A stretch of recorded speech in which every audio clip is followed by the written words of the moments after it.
you could rewind time and stand on the edge of Tupper Lake just before the dawn of July 30th, 1899. You wouldn't think anything was wrong. There was no screaming. Yep. No bells, no panic. Just wind. Probably a steady Adirondack wind slipping down from the tree line, pushing through narrow streets and between tightly packed wooden buildings. The kind of wind that nobody really notices because, well, it's always there. But somewhere in the dark, behind a general store, something small had already gone terribly wrong. By the time most of the town realized it, well, it was awake. And it was already burning. What do you think of that? Decided to mix it up a little bit. Yeah, we do some true crime, but wanted to go kind of back to our roots, finding kind of some stories and some history of some stuff near us. And Tupper Lake hit my brain. Did you go through Tupper Lake the other day? I sure did. You went through Tupper Lake, not once, but twice. And snowstorms both ways. Snowstorms both ways, uphill, Ice. Barefoot, ice. Lots of ice. Lots of trees down. Wind. Extreme wind, trees down everywhere. It was a bit terrifying, I'm not going to lie. Yeah, and it just happened to be the one road trip I couldn't make. And usually I do the driving. Meg does the navigating. And it's kind of like the Yore Town Podcast. Sometimes I do the driving, you do the navigating. But either way, we make a great team. And I will say, though, I feel like I do winter driving pretty well. Yeah. You know, your Adirondack roots have been able to put you in some positions. And not only that, a little bit of some car trouble, a little bit of some deer hitting. It was just power outages. It was an interesting time. It's funnier to talk about it now than when in the moment, right? Yeah. Except for we don't have the car fixed yet. So if anybody wants to donate some money to the GoFundMe we don't have to get the car fixed. All kidding aside. We're going to get it fixed. We're going to get, what do you call get it? To work tomorrow somehow. Your Jeep, Linda? Linda, yeah. Linda. Good old Linda. So we're going to be rotating vehicles and practices and trying to be in 4 places at one time. But we will figure it out like we always do. So I said, you know what? Tupper Lake. Seems like an interesting story to be told. So have you heard of this? No. Obviously, a little bit of some spoiler there with it's already burning. And it's not like the Next Level Chef shows we're watching burning. It's an entire town, 1899, a little before our time. A volcano erupted in Tupper Lake. Just kidding. I've been watching Stranger Things. That would be wild. But yeah, this was a history of a town that I've been to several times that I had no idea that this happened. So, what do you think? Should we get into it? Yeah. I feel like, yes, we're going to jump into this, but to fully understand why the fire of 1899 was so devastating, you kind of have to understand how Tupper Lake came into existence in the first place, right? Mm-hmm. This wasn't a town that grew slowly over centuries. It exploded into being. Do you have any ideas how it exploded into being? Maybe exploding is not the right word, but either way. Lumbering would be my guess. In the late 1800s, the Adirondacks were being stripped for lumber. Ah, was I right? You were right. Heck yeah. Railroads, they pushed deep into territory that had once been accessible only by river and trail. So I feel like we've seen a lot of pictures where they cut down the big old monster of the trees, float them down the river. People have to get there, get the logs back out, move them, cut them, horse, sleds. But they said, hey, we can make a lot of money if we get some trains in here. We can move things a little bit there. So they pushed them deep into the territory. And when the rails arrived, guess what followed? Towns. You know, they were fast. There was practicality. And, you know, these kind of towns and everything were almost temporary by design. You know, they just expected railroad, trees, get the workers there, get the trees out. When the trees are all gone, everybody will just leave, right? Well, in that case, Tupper Lake was then built for loggers, mill workers, railroad laborers, merchants that, well, had to supply all of them. So buildings, they went up quick. Most of them, wood frame. Many even shared walls. The alleys in this place were very narrow and fire breaks were almost non-existent at this point, right? And here's some details that probably, because of the time that we live in, feel almost unbelievable. There was no organized fire department. They had no engine house, no hydrant systems, no trained response teams. Which probably seems crazy now, but back then, you probably don't think of all that, right? So, I mean, at this point, if something caught fire, the plan was simple. People, like your neighbors, would show up. They'd grab some buckets, and everyone just hoped the wind stayed calm. Lots of lakes. Lots of lakes. Probably lots of buckets, but could you imagine putting out a house fire by bucket? Let's be honest, even these days when house fires start, most of the time fire trucks can't even, with hundreds and hundreds of gallons at their disposal, can knock it down, let alone buckets. Well, July 30th, 1899, that wind that we talked about, it was winding. The wind was winding. Sometime in the early morning hours, accounts vary slightly, and it's not easy to find information from 1899, some stuff, but when there's disasters, the accounts and the stories, they're all a little bit off. Right? Well, what we do know is a fire started behind the King and Page store, all right, which is near what we now know, again, according to the calculation, what I could find near like Water and Cliff Streets. Fire was real small at first. Probably a shed is what they thought. Maybe it was some trash or maybe some materials that were just being stored. There wasn't like a dramatic explosion. There wasn't a volcano full of kangaroos, apparently a volcano. There was no volcano that exploded. There was no lightning strikes. It was just quiet little flame doing what flames do when no one is watching. Dancing, right? Don't flames dance? Well, Yeah. Under normal conditions, it might have been handled, but the wind was already moving. Wait, where'd the flame come from? It was behind what we now know on Water and Cliff Street, behind the King and Page store. So it was either just like some disposed material somehow got fire, a shed. The accounts are all a little bit off on how it started. 1899, different times, little less. Could be sawdust. Summertime, you know what I mean? So probably nothing from like heating a house, but who knows? Could have been a cigarette, could have been a cigar, it could have been a match, it could have been just a hot day and the sun hit something right. But it wasn't a volcano. That's what we do know. Like I said, the wind, it's whipping. So once one little ember gets caught and then wind and then one fire. Well, that wind was so strong too, it actually lifted off a roof. It then the fire started to ramp. It cleared one alley. Then it went to the next. Then embers are flying everywhere. And then it went to the next building, the next alley, the next. And suddenly the fire wasn't behind just that one store anymore. Unfortunately, the fire was everywhere. I'm picturing it. Are you? Man, maybe somebody was making some bread over a fire and it just got crazy. I don't know why my brain went bread, but I was just thinking about some homemade bread. Bread. Some 1900 bread. Probably so much healthier for you, don't you think? Probably. We should look up a recipe. Early 1900 bread. We'll make it. Sorry, the kid just made French toast for lunch and I'm stuck. Go to the old Upper Canada Village. See how they make it. Don't you know? We were supposed to get some bread, but they were always a hot commodity. At least that's the story we got. So, as smoke started to creep into homes, people woke up confused before they were actually afraid. I mean, they opened the doors and they saw flames moving sideways. Something out of a horror movie, probably something out of Stranger Things. And maybe that's where it came from, the Tupper Lake fire of 1899. The detail shows up again and again in descriptions. The fire didn't rise. It just traveled, driven by wind through a town that was really offering nothing but fuel, right? All the wooden houses, everything's wood, built from wood. More wood. Bucket lines, Meg, they formed instinctively. Men climbed rooftops. Women ran children to open ground. But wood shingles, baked by summer heat, caught instantly. I mean, it's like throwing cardboard on a bonfire, right? Once the business district ignited, unfortunately at this point it was over.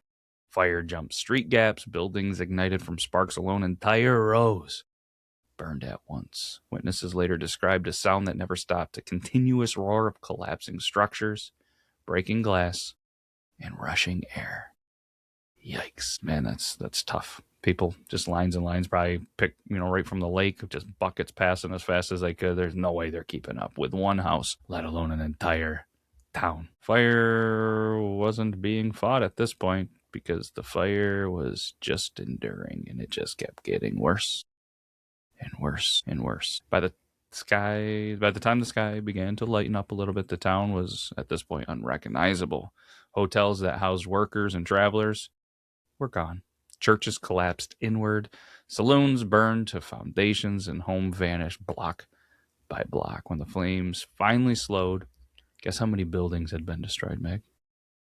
According to records and things that I found in the accountability, there was a number. 13. 13 buildings? It was catastrophic. The whole town, Meg. Homes, buildings, saloons, shops, stores. I mean, 13's a good guess. I mean, I don't know how populated it was at the time. 9 buildings. Breaks down to 13. Okay. Right? I didn't know the houses were involved too. I thought they were like outside the town. Okay. Yeah, it was just kind of all there. Gone. But here's the number that matters the most. Roughly 2/3 of the buildings were homes.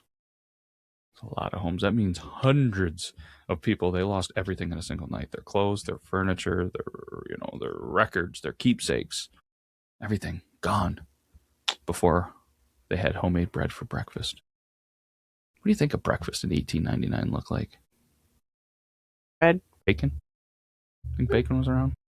Maybe. Some kind of meat, right? Or you think just straight eggs? I think some kind of meat. What about some like oatmeal? Was oatmeal a thing? Porridge. Porridge? Peas porridge hot. Peas porridge cold. Peas porridge in 1899. Anyways, guess what all right. I'm going to put another guessing game out here for you, and I'm going to be a little less judgy when you come up with an answer. All right, I promise. It's going to be higher than 13. I'll give you a spoiler. What do you think the property damage estimate was in dollars in that time? In that time? Yeah, in that time. 1899 monies. Things that make you go, 300,000. That's a great guess. It was roughly 150 to 200,000, which in today's money would be millions and millions of dollars. But you know what's crazy of all this, in my opinion? Nobody died. That's great. Isn't it? It's miraculous, right? That there was no confirmed mass fatalities. A fact that astonished even contemporary observers. What? Sorry. What is so funny? You whistled. Did I whistle? What got me whistle? It was an mass S. fatalities. Something with an S whistled. You gotta whistle while you work. Anyways, moving on. Survival, though, it came with a cost. When daylight fully arrived, residents walked the streets that they barely recognized. Chimneys stood alone like markers. Twisted iron beds lay exposed, and stoves sat in open air where kitchens once had been, making that homemade bread. And for the first time, a terrifying question was asked out loud. Meg, what do you think that question was? What started it? That would have probably been my first one, but who did it? Another good one. Who done it? Who done did this? As my 1899 voice came out. Do we rebuild or do we leave? Should I stay or should I go? That's where the song came, if you guys weren't wondering. Tupper Lake, 1899. Some argued the location, Meg. It was too dangerous. It was too windy. It was too dense. Others said rebuilding would only invite the same disaster again. The truth was unavoidable. The railroads, they're already here. The mills, they're already here. The work, guess what? Already here. Leaving meant starting over somewhere else with nothing. So Tupper Lake made a decision that would define it forever. What did they do, Meg? We rebuilt. They rebuilt. They stayed. Good thing, too. Without that, isn't Racket River Brewery up there? If they decided to leave, where would Racket River Brewery be? Probably not in Tupper Lake. We wouldn't have Albert Supply Tupper Lake, can tell you that. I'm glad they chose that. We like Tupper Lake. Maybe not in the middle of winter. No offense, Tupper Lake. We don't hate it, but we try not to go. I mean, we don't try not to go there. We just don't have any time. But it's one of those places that's beautiful in every season. I never thought of it. Summertime, beautiful. Fall, beautiful. Obviously, everybody loves dying, decaying leaves. Winter, beautiful. What makes it beautiful? In the winter? No, just in what makes it so that it can just be beautiful all the time? Is it just the Adirondack beauty and the pines and I mean, it is a touristy. People travel just to go see the scenic view of it. There's the lakes, there's the mountains, there's the trees. In the winter, they cover with snow and ice, and it's sparkly and pretty. And in the fall, it's all the different colors. We better not talk about how much we love it, because next thing you know, my boss is probably going to be like, you guys love Tupper Lake. How about working up there? Maybe a couple of years once kids are out of school. In the summer, the lake is bustling. Bustling, sparkly. I love it. You know. No, it's, I've never really thought about it. It's beautiful all the time. Raybrook's up that way too, right? Mm-hmm. Man, we just randomly one day decided, hey, let's go here. And we tried to hit up every brewery we could from there to our house. It was a fun day. Well, that was Placid. Like in between Tupper and Placid. No, it was well, that too, but remember the Raybrook's closer to remember Tupper. St. Patrick's Day we went out Mm-hmm. and then just jumped around the next day. Yeah, beautiful. Love it. It's got a little charm to Tupper Lake, doesn't it? Mm-hmm. So they said, hey, we're gonna stay. So what they do, they just got to work. They started to rebuild almost immediately, but I mean, it wasn't the same town going back up for, I think, good. Fire safety became a civic priority. Construction methods, they changed, and spacing mattered. Organization mattered. The fire of 1899 kind of became the dividing line in Tupper Lake history. Before the fire, it was just fast. They kind of saw it as temporary. It was reactive, right? So after the fire, it was intentional. It was organized. It was permanent. The town didn't just recover. It actually learned from the fire. It's pretty powerful, right? Yeah. Tupper Lake, it would face more challenges, though. The decline of large-scale logging kind of shifted. Economic shift, well, that happened, and the population change definitely did. But the kind of the resilience that forged in 1899, it really never left. I mean, today, the town stands as a gateway community to the Adirondacks, like we talked about. Beautiful every season. It's home to the Wild Center, which is a nationally recognized institution. We've been there, right? It's a really cool place. Really cool. So how would you describe it to somebody listening that's, say, in Georgia? Like, what if they're like, what the hell? It's a Wild Center? A nationally recognized institution? What is the Wild Center? So it has, I mean, kids love that there's animals there. It's not a zoo, per se. It's taken, like, injured animals that are local. Like birds, porcupines, otters, not bears, things like that, and they give them a place to live because they can't live on their own anymore due to like being hit by a vehicle or and they do presentations, educational type and thing. they teach about said animals, and there's like their biggest one I think is the owl. Everyone loves the owl, and then they have the otter tank, but then there's like all these displays that show Fish, Adirondack type. Trees, plants. Like how the ecosystem works, that kind of stuff. Fish, turtles. Tortoises. You can go outside to eat, and there you sit, and the pond is like eye level. So you're sitting below the water level, but the water, I don't know, it's hard to explain. Yeah. So you're like looking on the pond, but you're like, it's like shoulder at your shoulders. It's interesting, yeah. Yeah. It's like and then there's all these nature trails that you go on, and they're all educational.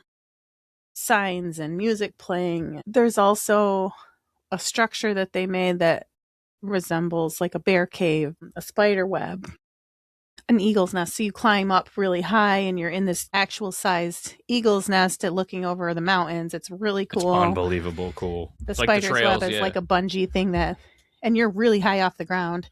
Hey, you're taller than the pines. You're taller than those trees that built Tupper Lake. Yep, and you can climb down into the spider web.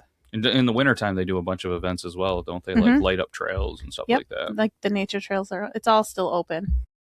They do like lights all through the nature trails. If you happen to be around Tupper Lake, 10 out of 10 really cool recommend. Experience. It's a lot to do. I've only really been able to go with field trips where time was rushed, so I haven't actually ever been able to finish it all. I think I've only been once or twice when the kid was real young. Just kind of walked around. I would suggest going in the morning and spending the day because it is really cool. I mean, there's things to do in Tupper relaxing. Lake. But like, so you know what I mean? It's not like you can go there next thing you know, you're going to go to a Build-A-Bees or you're going to go here. Like, it's just a small town with a really cool thing. There is a new mini golf course, I think. So maybe if we Mhm. head up there, we'll do some mini golf and I'll beat you guys. But yeah, it's a really cool place. Definitely check it out, the Wild Center. Maybe we'll get a hold of them, see if we can do like a recording up there, Yore Town edition. Stay out of my fridge, Beard Laws Network event at the Wild Center. I'm sure they'd be cool. But it's all interactive. It's cool, yeah. And it gets better every year. Like I said, it's nationally recognized, so probably get some great funding from there. But on top of it, Tupper Lake is a place that is actively preserving its working class and labor history. It's a town that's reinventing itself without erasing its past. What almost vanished in one night now endures by choice. Which I get that vibe when I'm in there, right? Some old buildings. It's a very charming little town. And I think their school mascot's the Lumberjacks, which is pretty cool. I would have fit in there, I think. I still do a lot of flannels, a lot of beards. Of Paul Bunyans. A lot of Paul Bunyans. Yeah, it's pretty cool. But probably thinking like, why does this story still matter? Well, the Great Fire of 1899 isn't remembered because it was mysterious. It's remembered because it was ordinary. A small little fire, a gust of wind, a town built too close together, and suddenly permanence was gone. But what followed is the real story. Tupper Lake didn't survive because it was lucky. It survived because when faced with ashes, it chose to stay. It chose to rebuild. Kind of like the episode we did of the Great Fire of Chicago. Kind of the same thing. Fire started. No fire departments. Or they did have fire departments there, but they didn't have the universal hydrant. So towns and other places that came in to help, their fire hoses wouldn't hook up to their hydrants, and it was just a complete, utter disaster. But a lot of good things came from said disaster that are still used in modern times, right? Let's wrap this up, because if you walk through Tupper Lake today, hopefully you do because of us, and maybe we'll even see you out in the streets one of these days. You're not just walking through a village, you're walking through the aftermath of a decision made in smoke and exhaustion. They chose to stay, they chose to rebuild, they chose to continue. Small towns don't last because nothing bad happens to them, do they? I feel like every town, every story, your town, your story, probably had some bad things happen, whether it's true crime, a fire, could be anything. Every town has the bad. Has the good, too. Let's be honest, there's some bad. Right? And these towns, like Tupper Lake and Yore Town, they last because when something does happen, they refuse to disappear. So stay curious, stay grounded, and remember, sometimes history doesn't whisper, Meg. Sometimes it burns. That's a good one, right? Yeah. You enjoy it? All right. Adirondack strong. Adirondack strong. Get it on the bumper sticker we're going to make after this episode. But either way, we can't thank you enough. And we'll either come back next week with a little more true crime. Maybe we'll dig up another crazy moment in some history in a town near us. And if you're into this kind of stuff, the Adirondacks Triple T podcast right here on the Beard Laws Network did a little episode on Bigfoot. It was a big hit at the 11th frame conversation. Do you believe in Bigfoot, Meg? I think I do. I know you were kind of on the fence about it, but I do. I feel like you didn't really have to think about it until you were put on the spot. I believe. I do. I believe. And we've been told that a friend of the show, he's going to get himself a Bigfoot. And whose channel is going to break it? The Beard Laws channel. So when that happens, ladies and gentlemen, we're going to be sipping on some Miller lattes and what was that? Monkey something liquor? Yeah. That he loves, and we're going to show you butter or something like that. Peanut butter something monkey liquor. We're going to be sipping on all those, and we're going to show you a real Bigfoot. You heard it here first. I'm excited for it. But that's all we got. You got anything else? Nope. All right, let's have a day. It's a good day to have a day. So we'll do it again next week. I think, right? Yeah, let's do it again next week. That was fun. All right, everybody. We're out of here. Take care. Bye-bye. Bye.